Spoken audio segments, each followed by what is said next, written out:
प्यारे बच्चों, ये हाइड्रोकार्बन का पार्ट 3 वीडियो है, पार्ट 3। और इसमें हम ये डिस्कस करेंगे कि प्रिपरेशन ऑफ हाइड्रोकार्बन। ये जो हाइड्रोकार्बन का प्रिपरेशन है, ये प्रिपरेशन ऑफ हाइड्रोकार्बन यानी कि सबसे पहले हम प्रिपरेशन ऑफ एल्केन के बारे में डिस्कस करेंगे। जो हाइड्रोकार्बन का सेचुरेटेड हाइड्रोकार्बन है, हम एल्केन के बारे में डिस्कस करेंगे कि ये एल्केन बनता कैसे है। तो सबसे पहले हम इसमें डिस्कस कर रहे हैं ये सेबेटियर सेंडन्स रिएक्शन।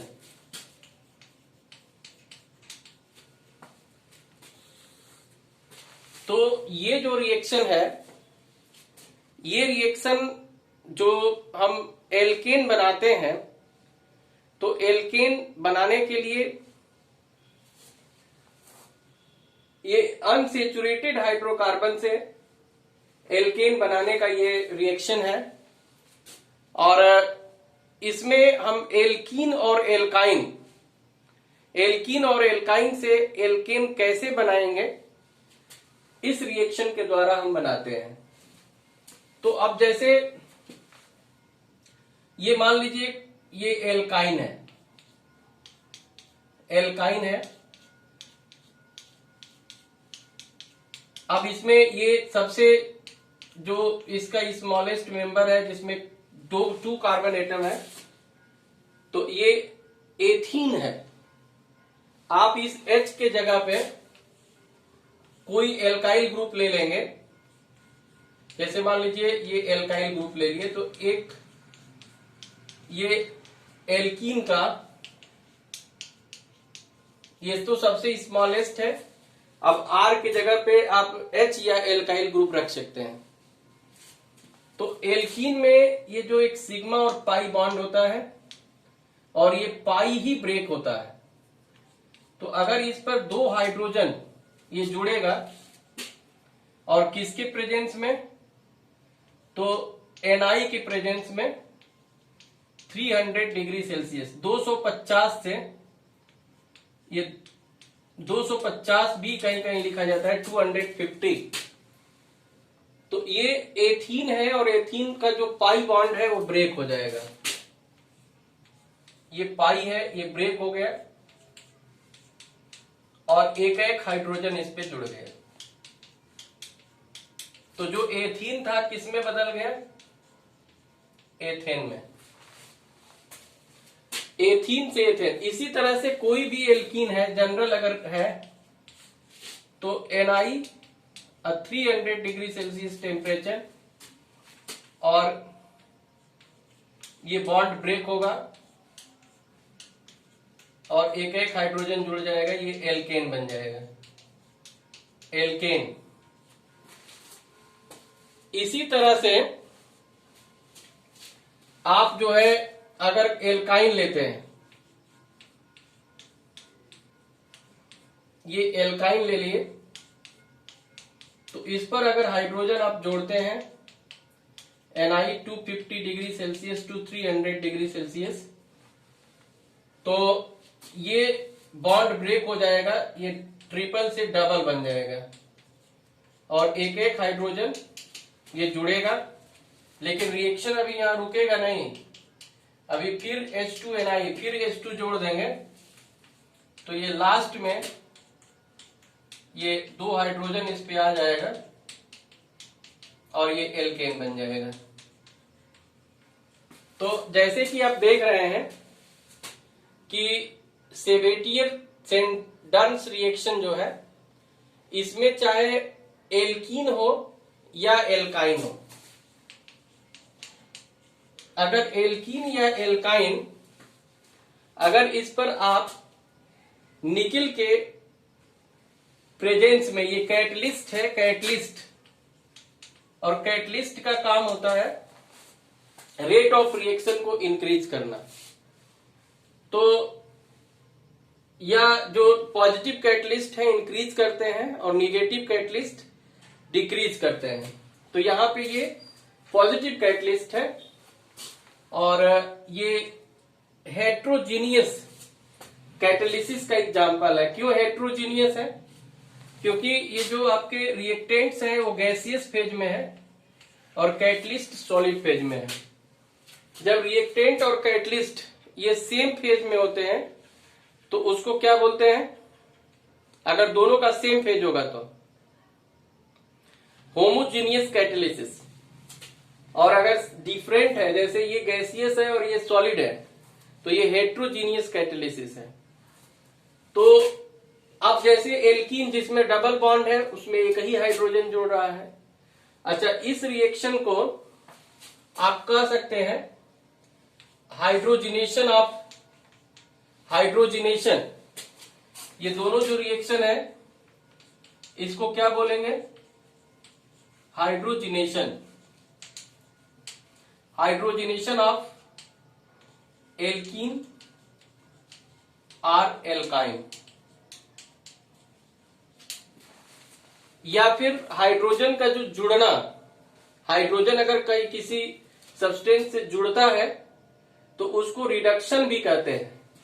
यानी कि ये जो रिएक्शन है ये रिडक्शन रिएक्शन है। रिडक्शन, ये रिडक्शन रिएक्शन है। आप R के जगह पे या तो आप क्या रखेंगे? H रखेंगे या कोई एल्काइल ग्रुप रखेंगे। एल्काइल ग्रुप का जो फॉर्मूला होता है वो CnH2n+1 होता है।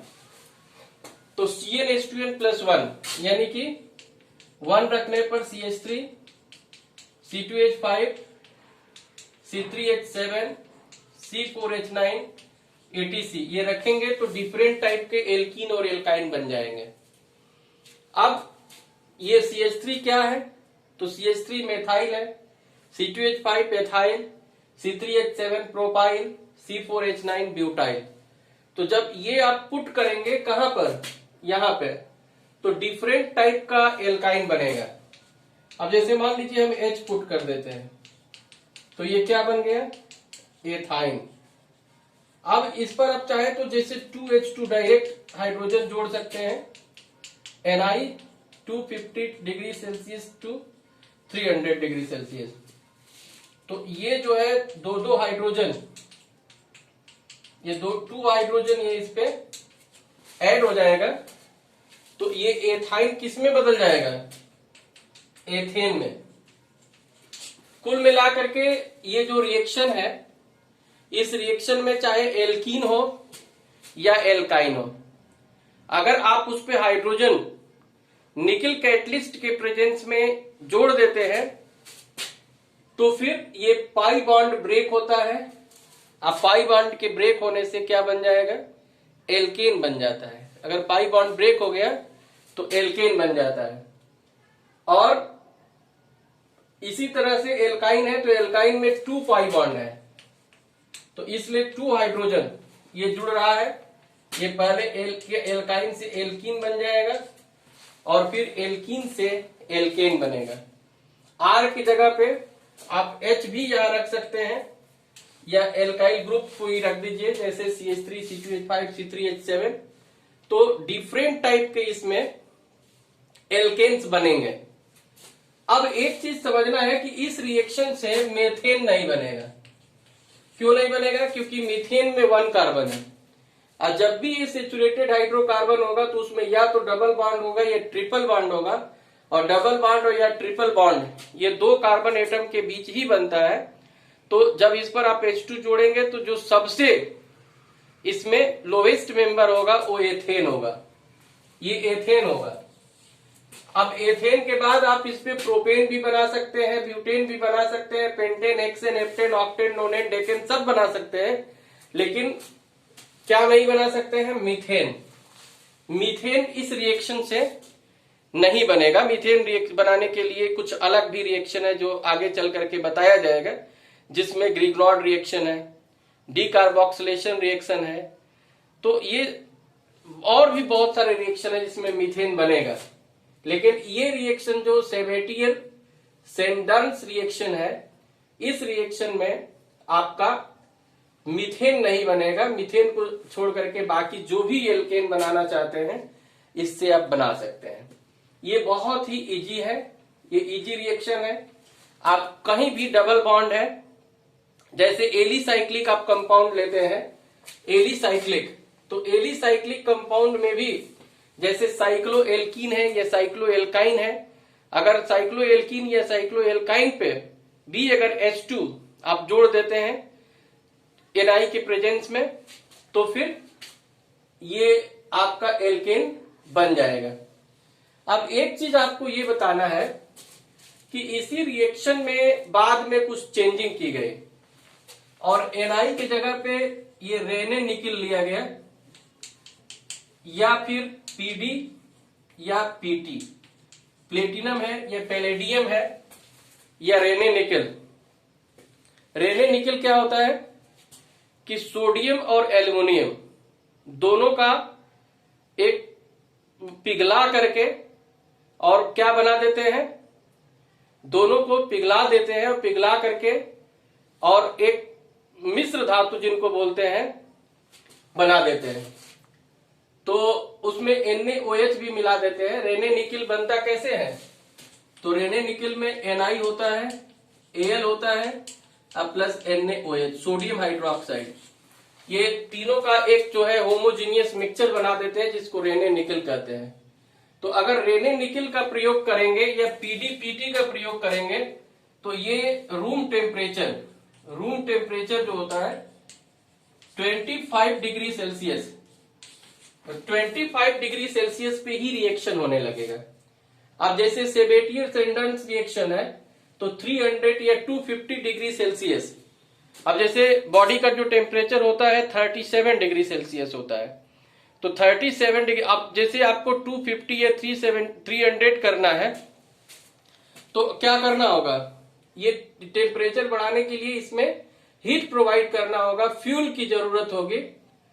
और अगर आप रेने निकल ले लेते हैं, पीडी या पीटी ले लेते हैं इसके जगह पे आप ले लिए पीडी या पीटी, पैलेडियम या प्लेटिनम, या फिर रेने निकल ले लेते हैं Na, तो ये टेम्परेचर की जरूरत नहीं होगी।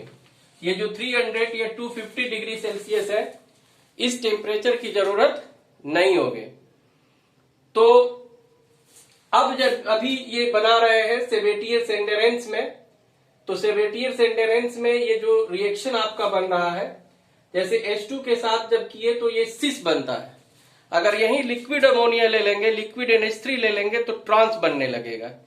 तो सिस और ट्रांस क्या है, तो सिस और ट्रांस, अब ये जैसे